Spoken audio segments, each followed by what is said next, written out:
This afternoon is Congressman John Garamendi, who's a Democrat from California. Sir, thanks for coming on. I wonder, your colleagues, we just played some clips of the debate earlier on the House floor, what you, from your position, would add to that debate about a potential impeachment of the president. What's your view?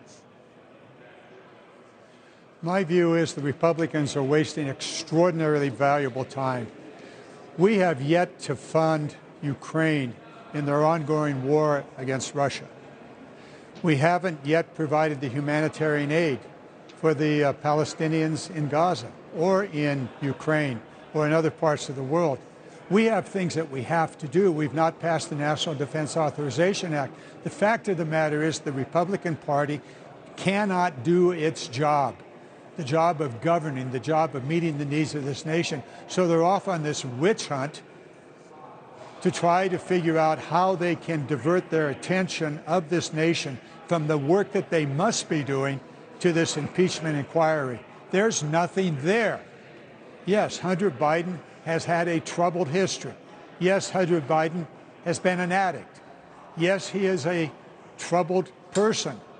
How does that affect the president? They have found absolutely no evidence whatsoever that this is something that the president of the United States is involved in. But I tell you what is of necessity, and that is for the Republican Party to stop the foolishness, stop the witch hunts, and get down to governing and meeting the needs not only of this nation, but the people around the world, the Palestinians, the Ukrainians. Can you imagine Ukraine today, Zelensky going home without the United States support in his ongoing fight against Putin?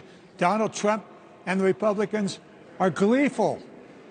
One more the point. United States is not standing.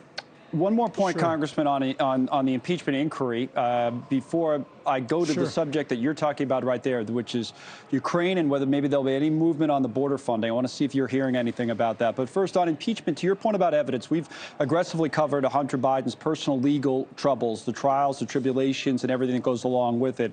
Connecting that to his dad, again, has been more of the challenge. I had Senator Lindsey Graham on this show yesterday, who says he was a friend of the president's for years, says in this clip, as you'll hear, he still considers him a friend, but doesn't think this kind of thing should be, quote unquote, swept under the rug. Here's Senator Graham, then we can talk about it. Here he is. Yeah, I consider him a friend, but, you know, listen, it's his son. I get it. Now you know how Trump feels, right? So, but the point of the fact of the matter is I supported an investigation of the Trump world. I supported not firing Mueller legislatively to find out what's there. The House is now looking at the Hunter Biden business dealings, and it's not passing the smell test. It's not, Congressman, according to Senator Graham, passing the smell test. But you pick up on that and say there's just no evidence, right? Well, Senator Graham's been known to say one thing one day and another thing the next day, and yet a third thing on the third day. Right now, fine, he's speaking to the Republican base. The reality is there's no evidence. They've been looking at this for the last 9 months. There's no evidence. But what there is clear evidence is that the Republican Congress and Senate, but the Republican Congress specifically, is derelict in carrying out its fundamental responsibilities. The Constitution says that all appropriations must start in the House. Well, only 3 of the 12 appropriation bills have actually passed out of the House of Representatives. It's a dereliction of duty.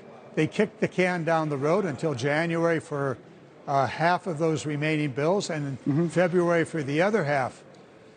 The government is not functioning for lack of action by the Republican-led House of Representatives. That's a fact. Let's talk about Ukraine that. Ukraine is going to suffer. That's what I wanted to talk to you about. You brought it up anyway as a way of trying to demonstrate that this inquiry is not. Is leading to not a lot getting done on the House side of the Capitol, right? But I want to ask you about the specifics. It's a diversion. Okay, I want to ask you about the specifics, though, of Ukraine, because we were getting into this yesterday, and now there seem to be some rumblings on Capitol Hill even today that the Democrats might move to compromise more on funding for the border and on laws related to border security, and maybe, just maybe, that means we will get a deal. What are you hearing on that front today, if anything? Well, what I hear is the voice of history. The president in the last 3 weeks has said clearly that there is room to negotiate about the border issue.